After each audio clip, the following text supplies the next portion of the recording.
Hi, Scotland Yard Confidential listeners. John Hopkins here. This week I wanted to bring you something a little different. I love telling immersive true stories, and so I want to tell you about another show I host called Short History Of.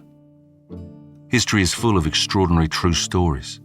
There are infamous events like the Great Fire of London or Chernobyl, remarkable people like Tutankhamun or the Knights Templar. But did you ever want to find out more about these true stories? If so, Short History Of is the podcast for you. In this taster episode of Short History Of, we go back in time to the streets of Birmingham to find out more about the infamous street gang, the Peaky Blinders. If you enjoy it, find Short History Of wherever you get your podcasts and hit follow to never miss an episode.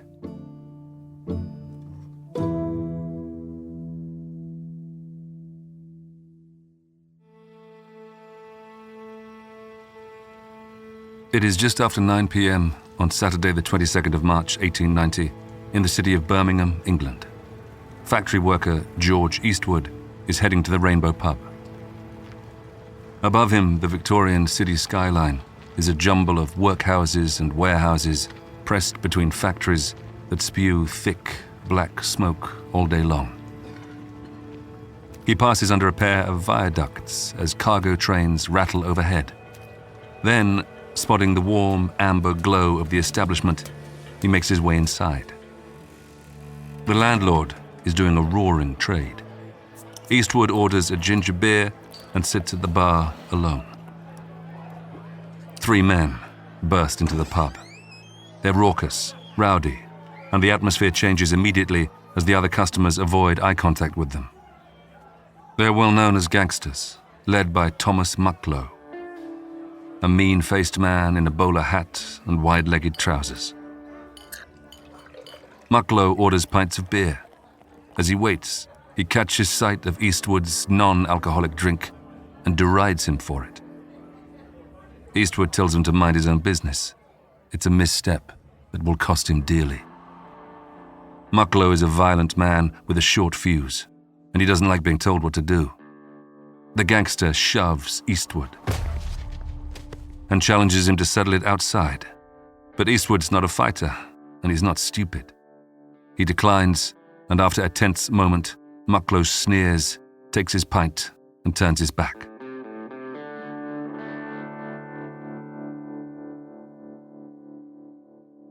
A short while later, the pub breathes a sigh of relief as the men leave.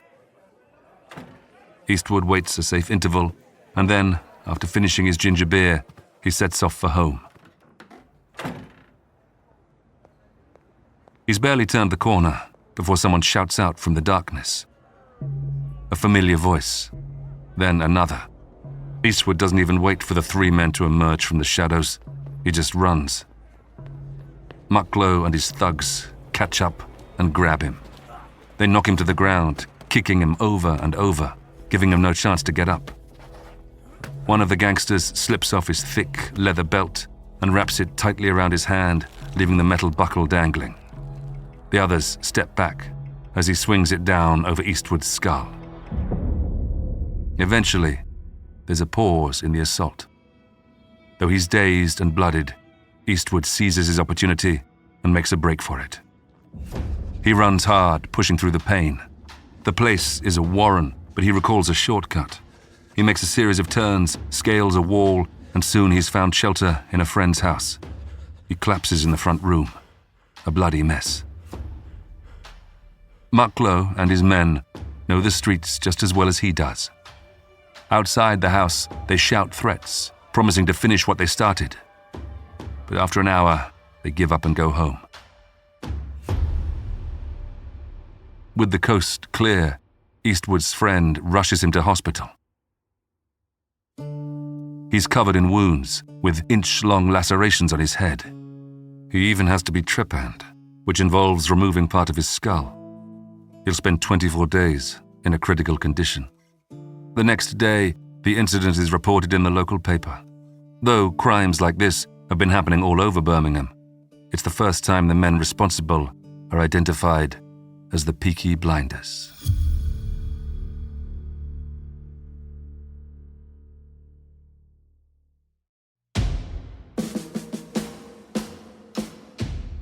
Between the 1890s and 1910s, the gang, known as the Peaky Blinders, had the British city of Birmingham gripped with fear. Their crimes, from stone throwing and petty assault to murder, were unpredictable and senseless. And in the face of their gang violence, the police seemed powerless. In the hit TV show of the same name, the gang are depicted as sympathetic rogues who bucked the system and lived by a strong sense of honor. They are dapper 1920s bootleggers, rigging horse races and making backdoor deals while paying the corrupt police to turn a blind eye. So what's the true story behind the legend? Were they really champions of the working class? How accurate is their image as a sophisticated mafia-like organization, underpinned by codes of loyalty and morality? Or was theirs simply a reign of terror, marked by dishonor and violence? I'm John Hopkins, and this is a short history of the Peaky Blinders.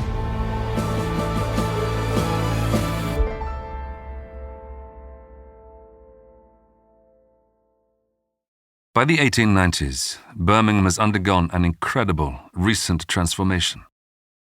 After a clearance of its worst slums in the 1870s, a grand new thoroughfare, Corporation Street, has become a hotspot for trendy shopping. New parks and social spaces are created in what has become a major industrial hub. Thanks to this boom, in 1889, Birmingham is granted city status. But despite the cosmetic changes, the conditions faced by the working class are still relentlessly tough. Professor Carl Chin is a social historian of Birmingham and the author of Peaky Blinders, The Real Story. Birmingham in the 1890s was one of the great industrial cities of England. We made buttons, we made pens, we sold them across the world, we made railway carriages, we made guns, we made jewellery. So whilst Birmingham was the best governed city in the world, whilst it was the city of 1,000 trades, it was also a city of poverty and hardship. Almost half of the population of Birmingham, which was then about 478,000, almost half of that number lived in badly built, insanitary back-to-backs where they had to share the minimum of facilities, an outside tap, outdoor toilets shared by 2 and 3 families, and much more besides. So poverty was rife. The poverty-stricken families create a dilemma for the elite of Birmingham.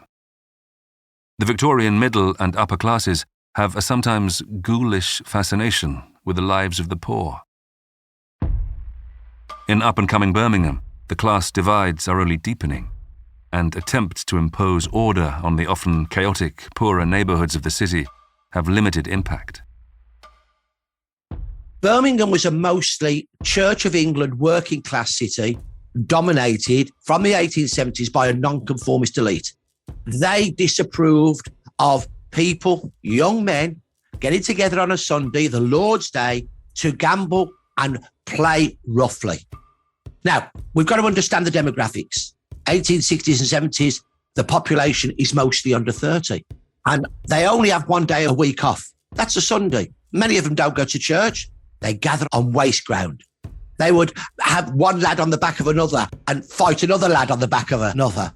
Now, in the 1860s and early 1870s, there were still some middle-class people living in town. And when they go to church and leaving church on Sunday, they've seen these youths. They put pressure on the new police force, which hitherto had been loath to act against working class street culture, particularly the street culture of the poor. They put pressure on the police to act. And what we see in the late 1860s is that pressure of trying to put down the pitch and toss sites, called a crusade in the Birmingham newspapers, leads to a violent reaction by the young men who begin to gather in gangs to fight the police and to fight each other. The clash over control and freedom between the wealthy and the working classes sparks a rise in gang violence. For years now, Birmingham has been beset by gangs of young men who gather on wasteland and street corners. The newspapers call these disparate groups the sloggers, from the boxing term for a hard, heavy punch. Slogging itself is the bizarre activity described by one local paper as gangs throwing large stones at each other as fast as they can. When this gets boring, sometimes the stones are directed at unsuspecting passers-by, who will possibly also find themselves robbed and assaulted.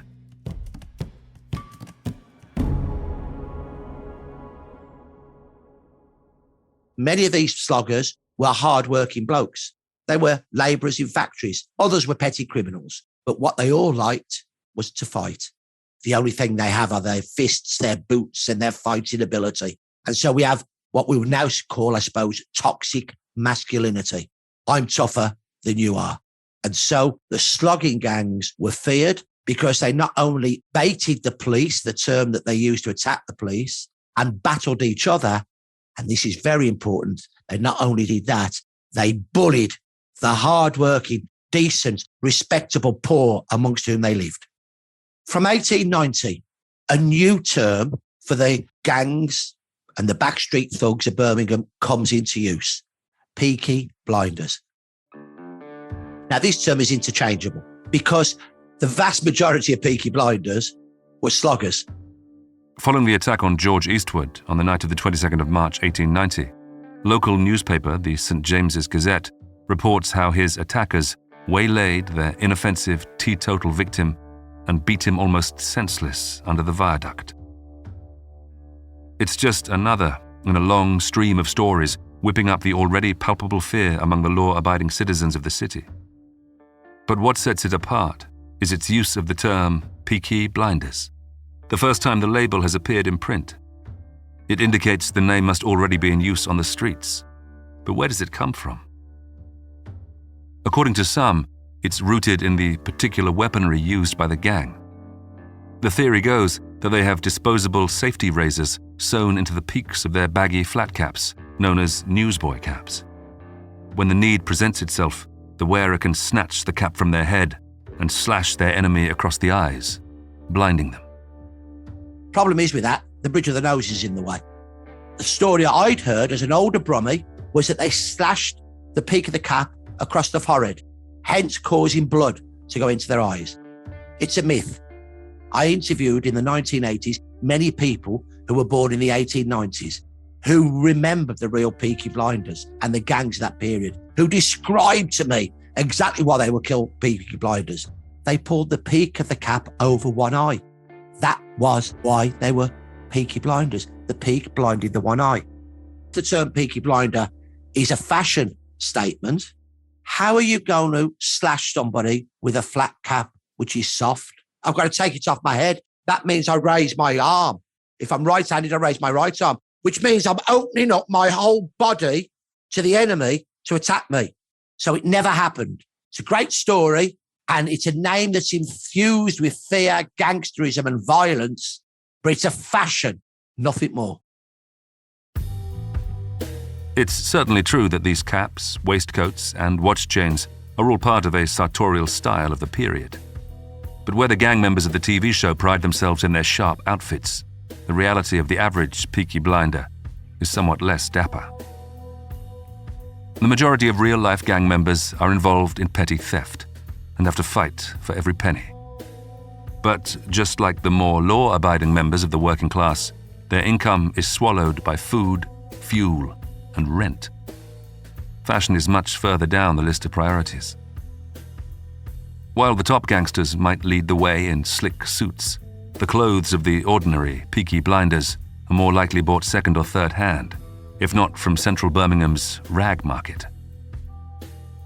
The glamorization of the gangs doesn't stop at the clothes they wear. Another mythic idea of the Peaky Blinders is that they are like something out of The Godfather, an organized crime family running the whole city. Once again, this owes more to fiction than fact. The real Peaky Blinders were not organised criminals. They were backstreet thugs. Some of them engaged in petty theft.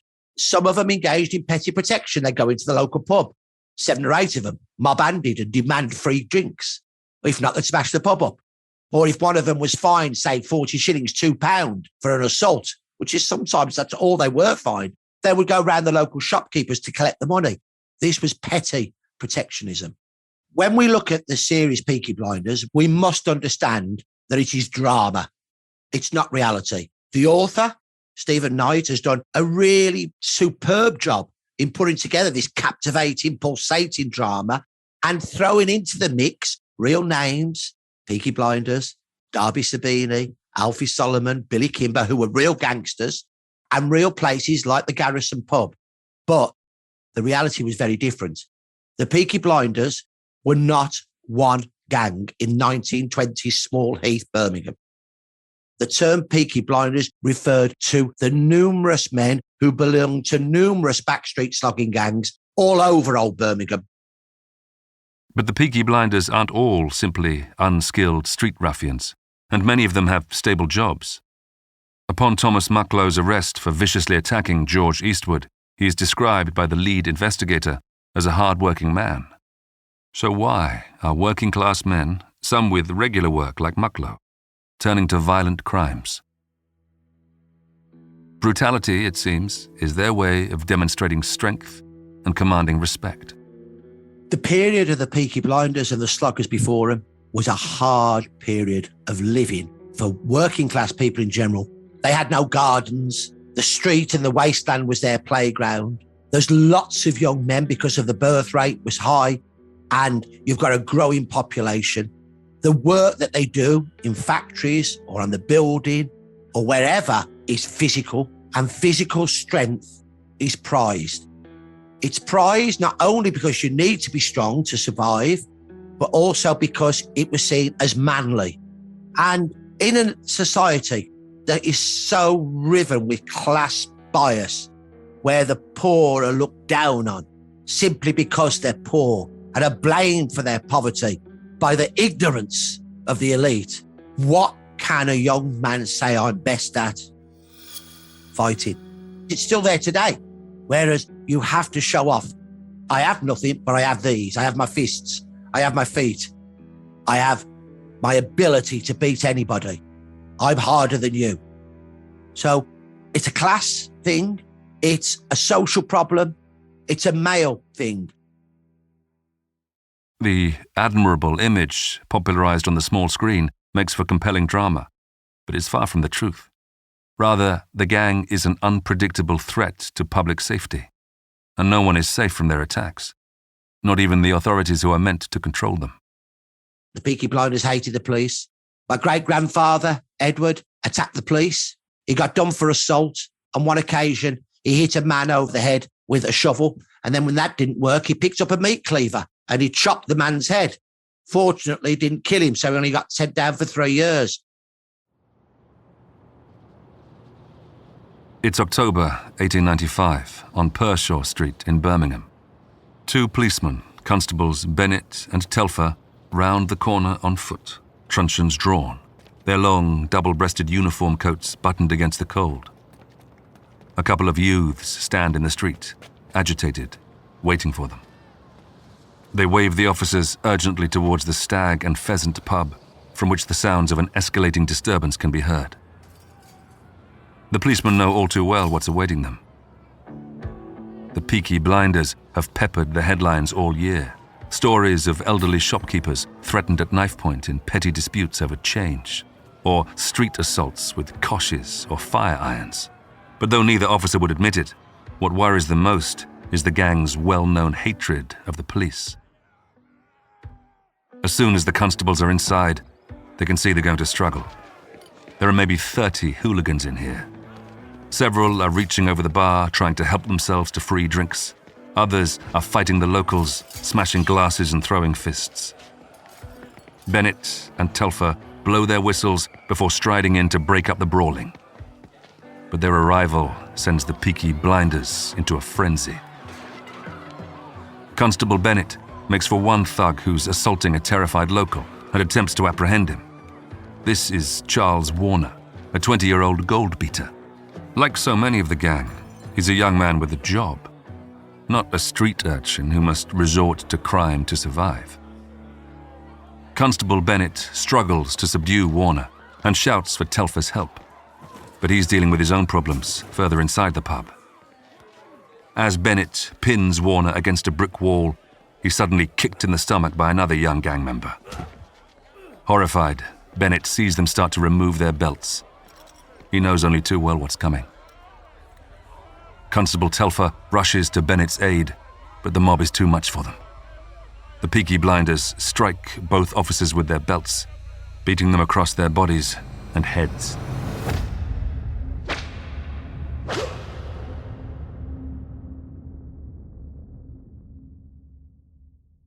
The police are hated because they are the authority of the middle class of Birmingham, the elite, who are trying to stop pitch and toss, gambling, trying to stop rough sport, and interfering with the street, the gatherings of young men.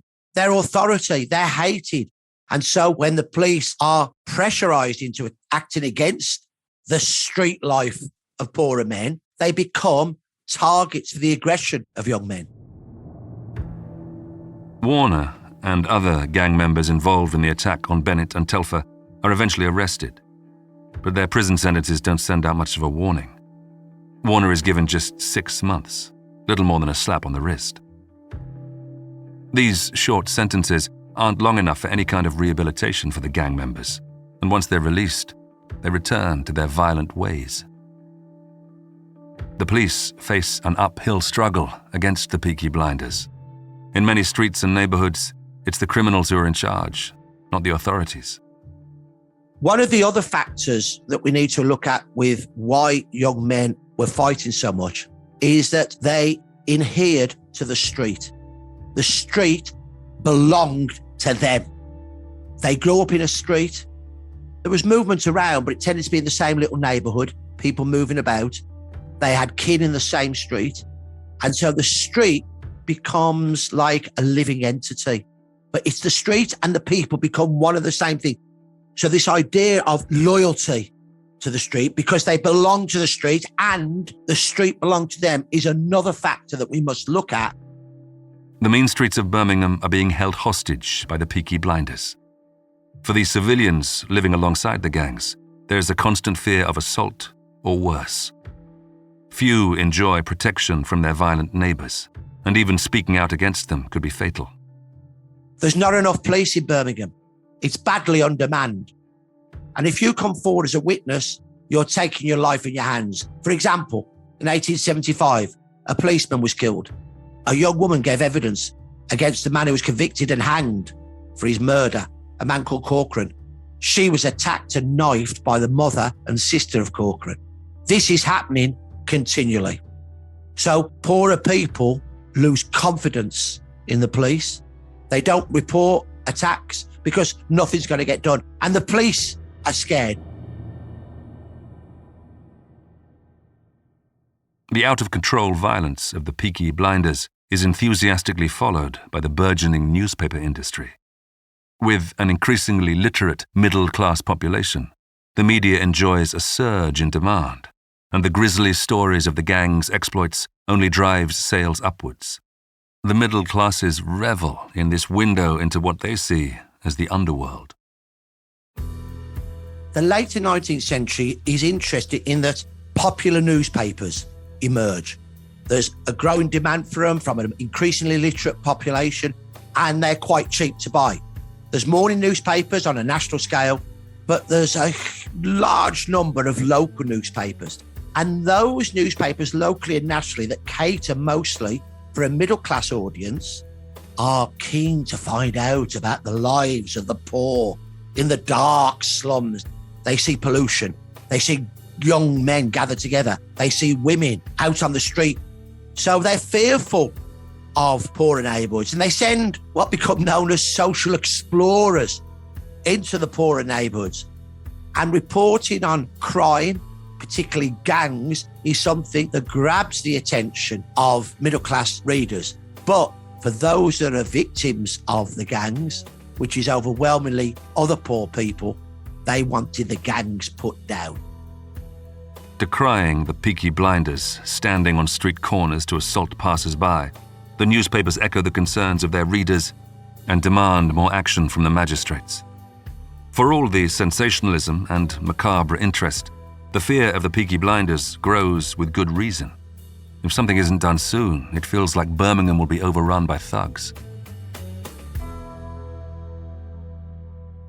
By 1900, the newspapers are reporting an epidemic of brutality in the city. Locals speak of a state of terror and lawlessness. The police, meanwhile, lack the resources to combat the problem.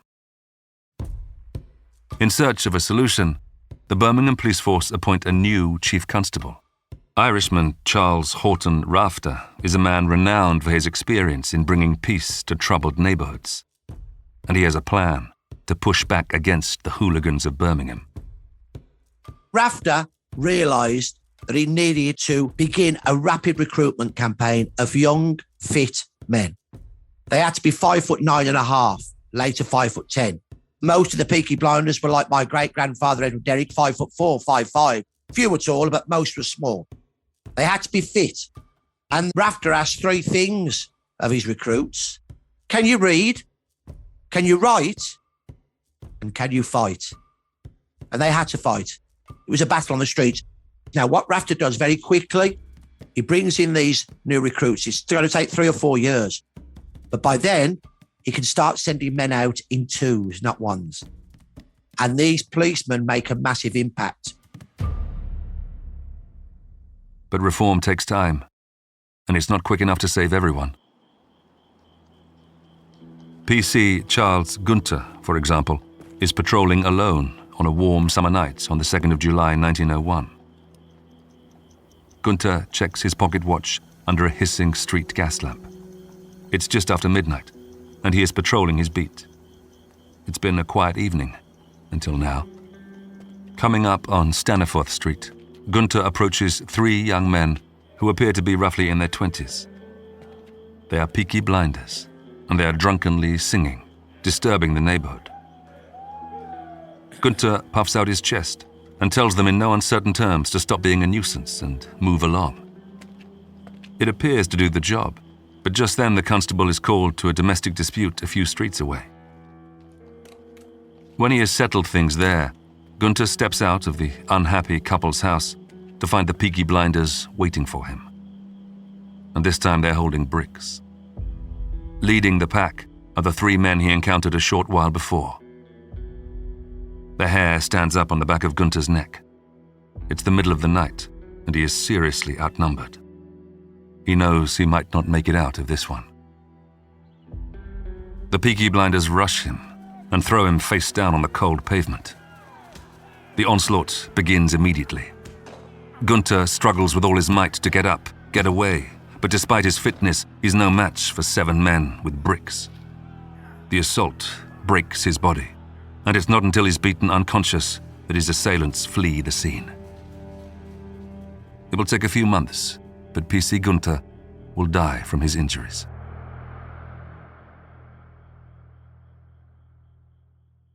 The 3 culprits who led the murderous attack are arrested and found guilty of manslaughter. It's an opportunity to implement the other element of Rafter's war on the gang: stricter sentencing. Each criminal is dealt a hefty 15-year prison sentence. The presiding judge demands that it be a warning to others in their communities who resort to similar violence. The law is finally fighting back. When we look at the sentences passed on sloggers and Peaky Blinders in the 1870s, 1890s, we can be really shocked at the leniency, simply because you could get fined £2, 40 shillings. If you couldn't pay the £2, then you could get sent down for a month or whatever it might be, but only a short period of time. But what we start to see in the early 20th century is much longer sentences. Rafter says to the magistrates, 6 months minimum for an assault on the police. But if it's a serious assault, and some of them are brutal attacks, they're going down for a long time, years now, instead of months. That has an effect not only on the Peaky Blinders, but on the confidence of poorer people in coming forward, knowing that somebody who does commit a violent crime like that will not be around to intimidate them, because they're going down for a long time. But though assaults on police continue to skyrocket, with a total of 487 in 1905 alone, the tide is finally turning. After 15 years of the Peaky Blinders' chokehold on the city, people who once feared standing up to the thugs are slowly growing more confident, and many begin to push back. On a crisp afternoon in March, on Park Road in Hockley, just outside the city centre, the sky is a mean swirl of smog. It's the combination of factory pollution and the coal fires that warm the population of almost 500,000 people. A Peaky Blinder named James Bruff, who works as a polisher, is sitting on the side of the road, drunk. Spotting him on his beat, Constable James Smith comes over and attempts to arrest him. Bruff resists, swift despite his intoxication. Laying rapid blows, he knocks PC Smith to the ground.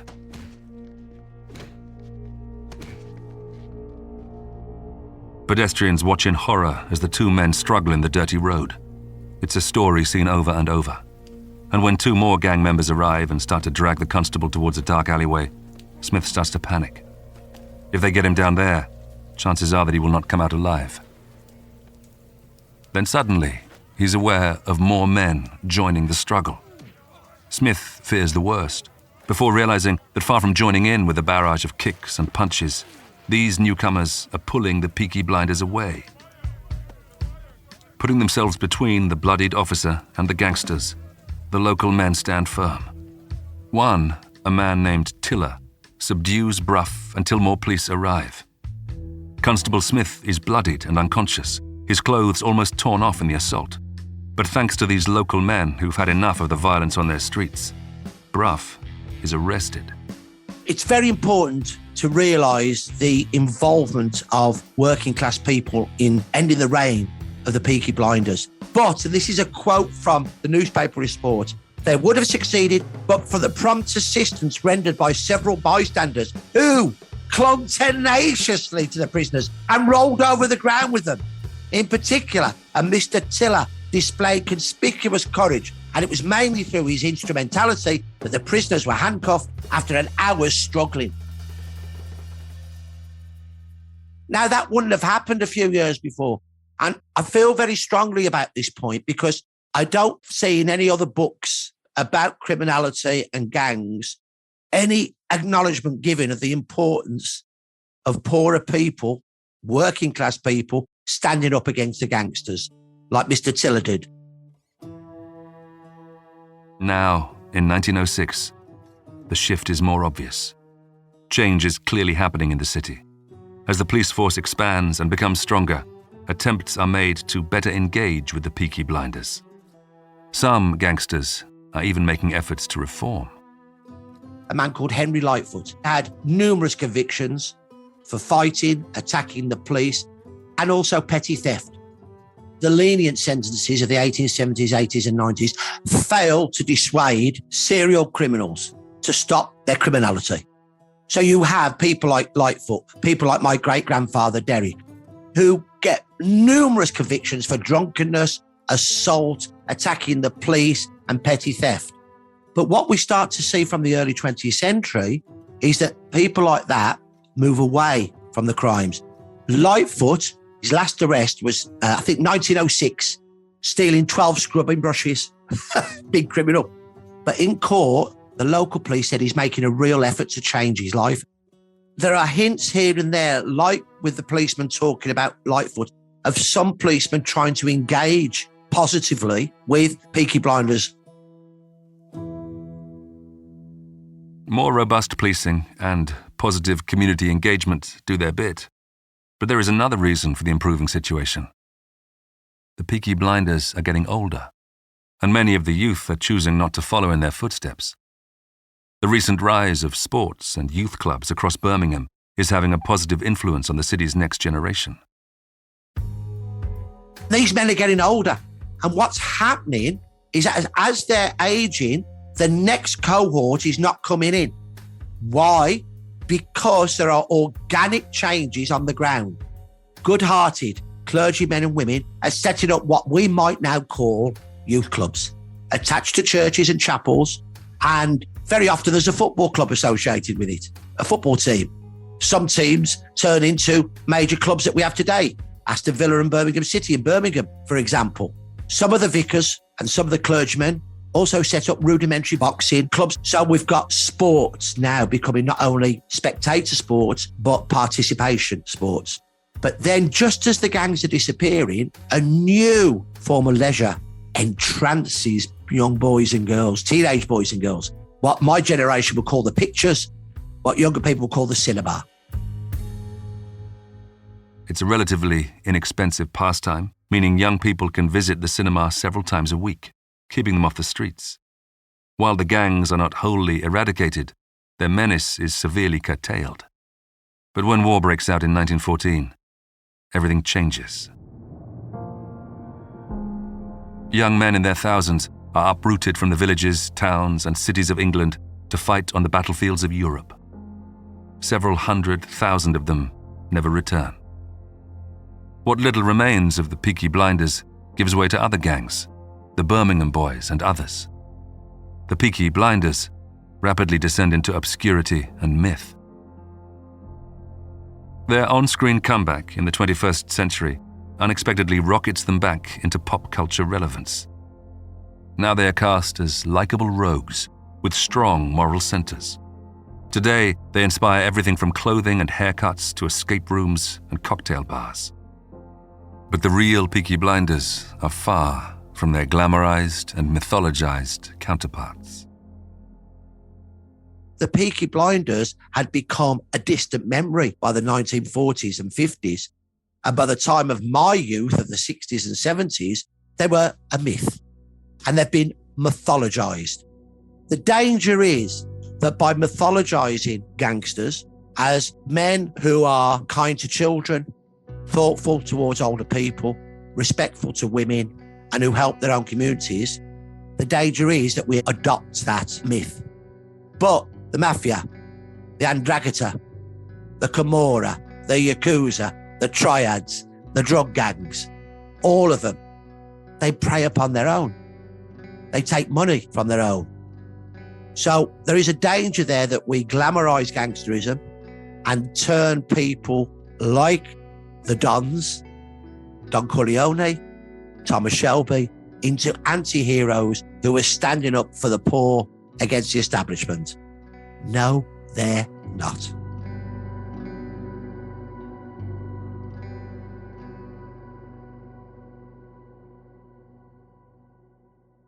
Next time on Short History Of, we'll bring you a short history of the Mongol Empire. What he does is he sends his armies in to pillage and raid. It does not appear that he's looking to conquer it. And he does lay siege to a couple cities, but the Mongols are not very good at sieges. They don't have siege weapons. They basically can only try to surround it, starve it. At one point, they dam a river, the Yellow River, to then flood it, but they're not very good at building the dam. So they don't have engineers who really know what they're doing on a large scale. And they do flood the city, but at the same time, they flood their own camp and almost drown themselves. But this is apparently sufficient to cause the king of Shisha to say, these guys are crazy, let's negotiate and make a deal. That's next time on Short History Of.